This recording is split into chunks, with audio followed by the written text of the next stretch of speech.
Yeah. The exciting last day of school. School wraps up today, so really to me, training camp kicks off tomorrow. Kind of the initial phase is done. After today, we'll move into the hotel tonight and really kind of get into the meat of training camp where it goes all football. So we got to take some big steps forward over the next 2 weeks, really, in training camp to keep going. We got to keep improving as a team. I like our effort.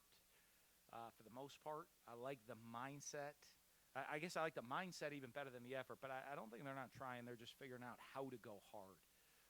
And we got to get mentally tougher at that as a football team. You just see even at the end of practice, the guys, they start to get tired. They get a little mentally soft instead of flipping the switch the other direction. And that's a learned behavior.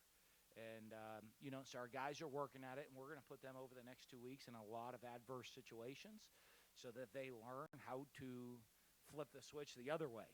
As it gets harder, we go harder. Whether, as practice goes on, we get better and tougher as practice goes on. As the game goes on, we play harder and tougher as the game goes on. As the season goes on, we're a much more physical, tough, and play harder team at the end of the season than we are at the beginning. That's a mindset that we're trying to instill in the guys. And like I said, the great thing is that I don't see the resistance. I just see them trying to figure it all out. And so we'll go from there. First question. Hey, Dan, tell me about the quarterbacks. Okay. The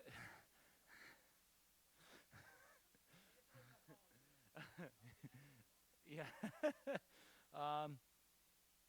Quarterbacks are coming along, as we're getting through the end of installation. One of the things I keep harping on them on is it's a tough job, tough responsibility to be the quarterback at the University of Florida. One, just here a lot comes with it and the expectations and what the program's all about and the guys that have come before you. But within our offense, we're very much a quarterback-based offense, so they have a lot to do. So they're learning to do a lot of different things, learning and managing the offense, at what the checks are, what the reads are to get us in the right place, how to make quick decisions. Yeah, then they're also working technique and fundamentals, how to improve that way. And then the biggest one that I'm always harping on them is the leadership, is the body language, the leadership, because it's tough. I'm sure it's a grind on. Sit there and be like, all right, I got the right read. I got the right technique there, coach. I'm like, yeah, I don't like your body language after. There's something. It's learning to be a complete player, and that takes time. And but I've seen improvement in those guys. Each of them have their own little strengths.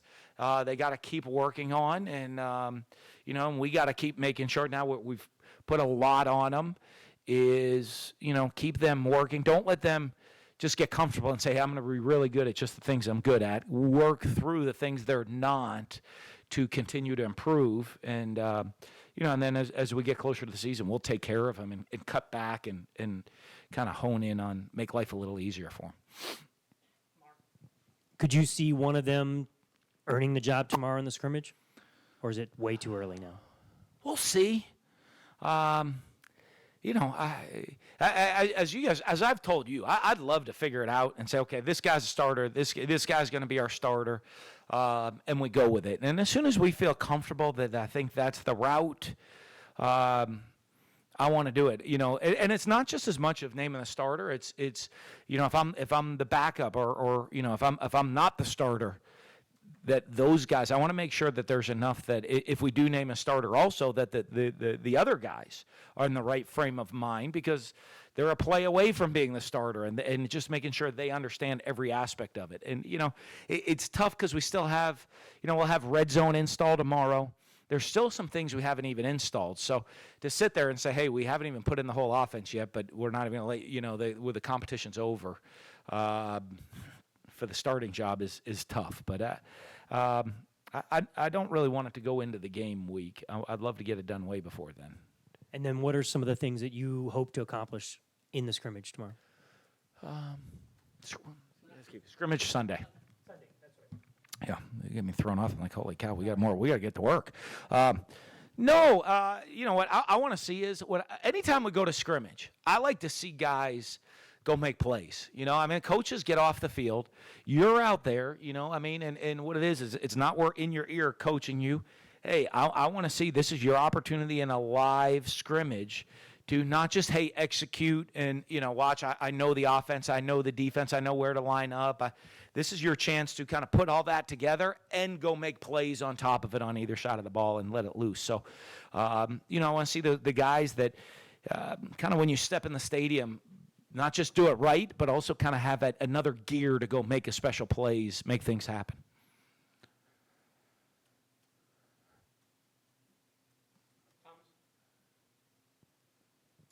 I know you're not big on injuries, but do you have any sense of how long Jacob Copeland might be out? Yes, I do. Can you share that with No, us? after training camp, I'll give everybody. We'll do an injury update after training camp. Thanks.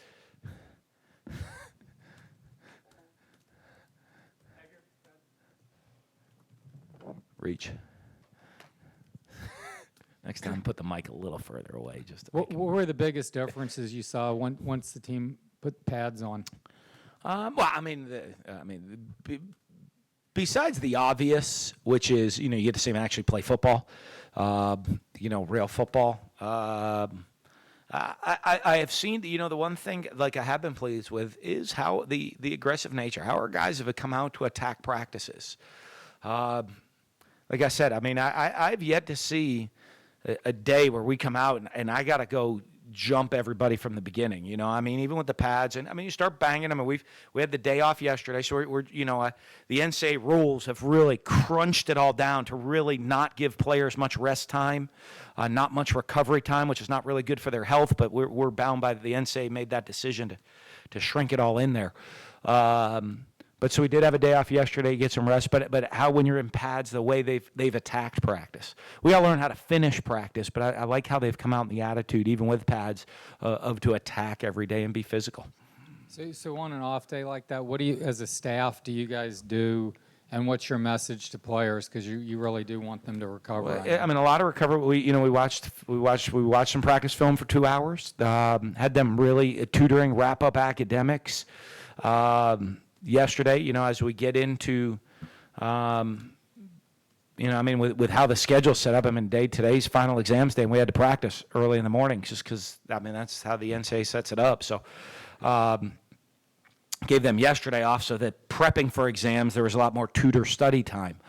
But in days in the future, we do a lot of time in the training room, a lot of recovery time, and they ask them just a little mental time, a little mental rest, but also a little extra time for them to get caught up on their own and just really kind of look through what they know and don't know, what they're comfortable with. And so when we get into a meeting, they can ask good questions as they get kind of a chance to catch their breath. And, I love guys being fresh because when we practice, I want to practice hard. I want to practice and get out there. We don't have to practice for, 3 hours. When we're out there, I want to be sharp, crisp, go hard.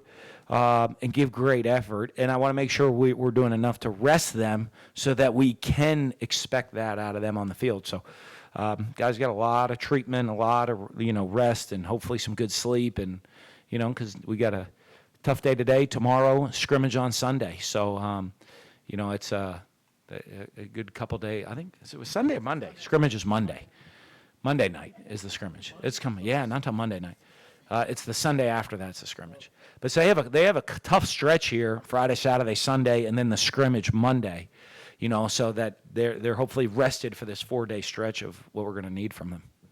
And as coaches, because I asked that too, you guys, it's an overwhelming amount of film, I'm sure. And how do you guys pare it all down and get out of it what you need? We get caught up. Our coaches are already they rush, shower, get in there, watch the film, so they're already started meetings.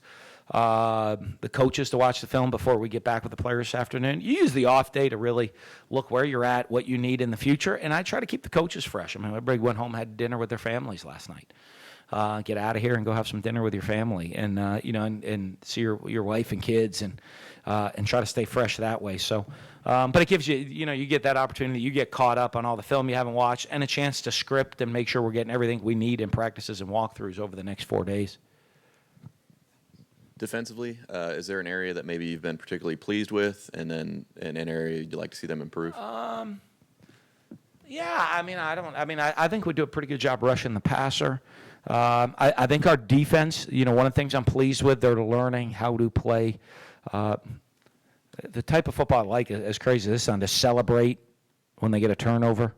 High five guys for making good plays, of having some fun, I mean, and Todd and I spend time on that, and I know he spends a lot of time of making sure that we play with the right swagger and the right energy and the juice that we need on the defensive side of the ball, and you're excited about doing it, running to the ball.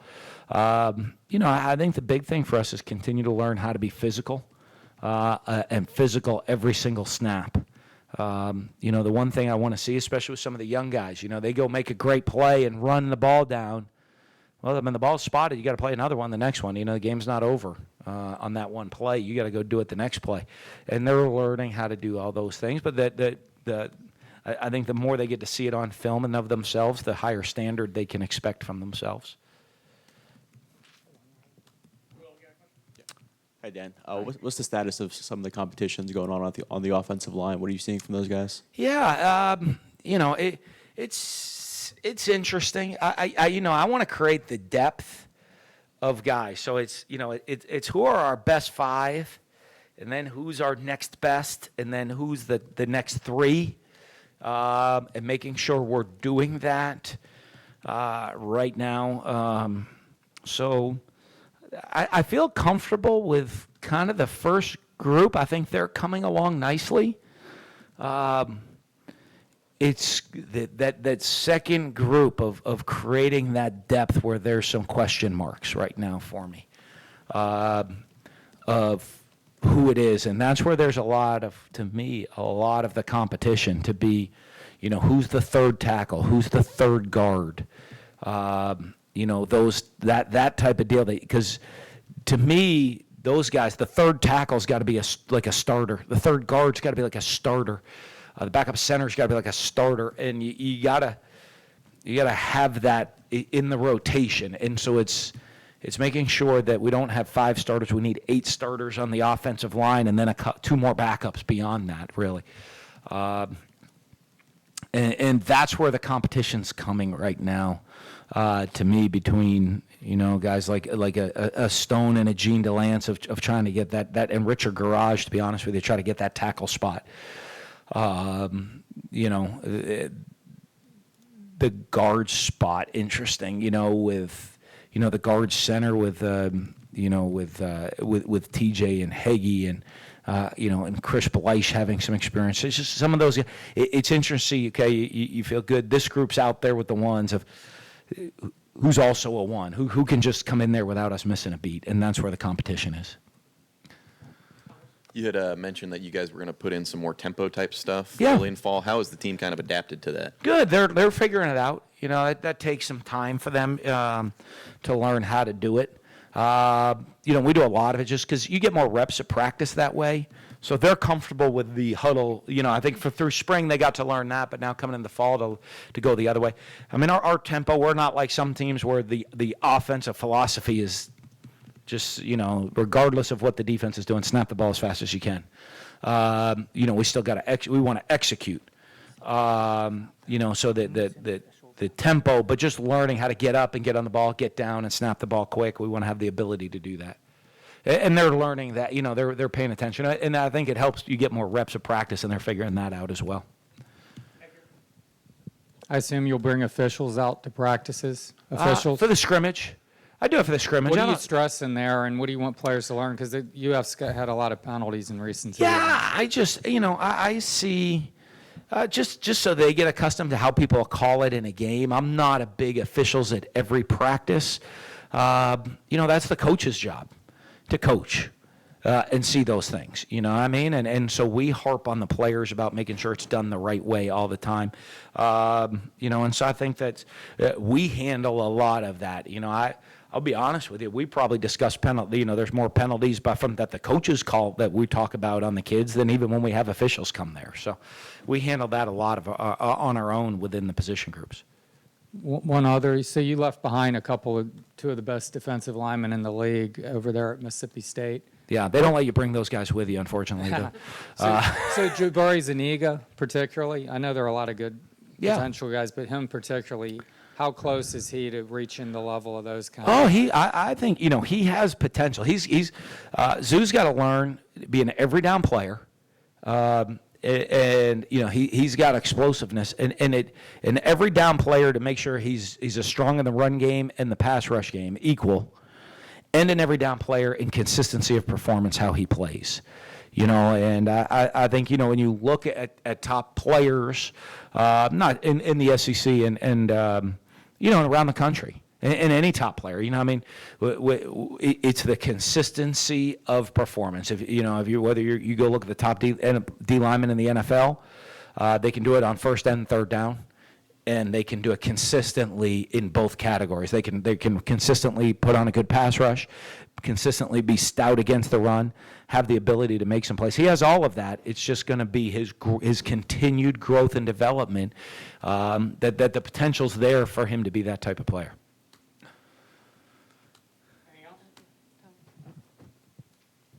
Hey, right here. How has the actual retention been with each installation? It's okay. I would have liked it to be a little bit better, but it's okay. And for part of me, it's like a flashback. Because you're thinking now. It's been 10 years since I've had a spring summer. So this is, you look, because a lot of times, you're looking at a small group of guys, how the retention is different between seniors, juniors, sophomores, and freshmen. This is their fourth year doing it, third year doing it, second year doing it, first year doing it. The entire team, this is their first year doing it all. I probably would have liked it to be better, but I'm probably looking at it through an unrealistic view, if you will. So, I think I see it there in flashes. It's not like, hey, I got it, but we get on the field and you start seeing them, I got it now. It's not like it's instantaneous. This time next year, you hope for a lot of the guys. You put it in, I'm like, yeah, we're good, coach. We know that. And 2 years from now, I like it. And retention's probably a little bit better. One of the things we got to really grind on is special teams. Retention's probably a little bit better on offense and defense than on special teams. But it goes through the same thing. You look at it on your punt team. You have guys on your punt team, and 2 years from now, we could have the same guy starting at the same position on punt. He's got it at that point, you know what I mean? And now, so you're really looking at the retention of the twos and the threes, and who's taking that step in retention, ready to go jump and make that move, ready to play, where right now it's the whole team trying to grasp it. One last one. So I asked you a week ago or so if anyone had jumped out to you. Now that you've seen practice for a week, you've watched a ton of film. Anybody surprised you so far? Boy, I don't know. I like how our running backs are running the ball. I think they're doing a nice job. Tight ends are making some plays on the offensive side of the ball. Those two are good. I like our receivers are doing a good job making plays, especially down the field plays. I think they're doing a good job of that. The defensive side of the ball, I think the guys off our edge guys on defense are very athletic. Those guys have impressed me that way, but it's hard. I'm not a big individual. This guy's done a great job or that guy's done a great job, because it's a jinx, to be perfectly honest with you. If I go watch film, I'm like, boy, who was I saying? I did it the other day. I think it was Rick Wells. It was either Rick or Daquan Green. Like, Billy, he does a great job coming down with these deep balls down the field. They like contested balls. He finds a way to come down with deep balls. Drop the next three at practice the next day. So I'm like, Billy, look at Billy. I'm saying, that one's on me. No, it's not on you. Don't worry about it. It's not on anything. Like, I shouldn't have called you out even in a film meeting and say you're doing a good job or something. But that mindset, that deal. So that's why I hate doing it, because I just want consistency of performance out of everybody. Thanks, guys. Thanks, Coach. Yeah. I didn't think you'd single out anyone. Yeah. It's a jinx, right?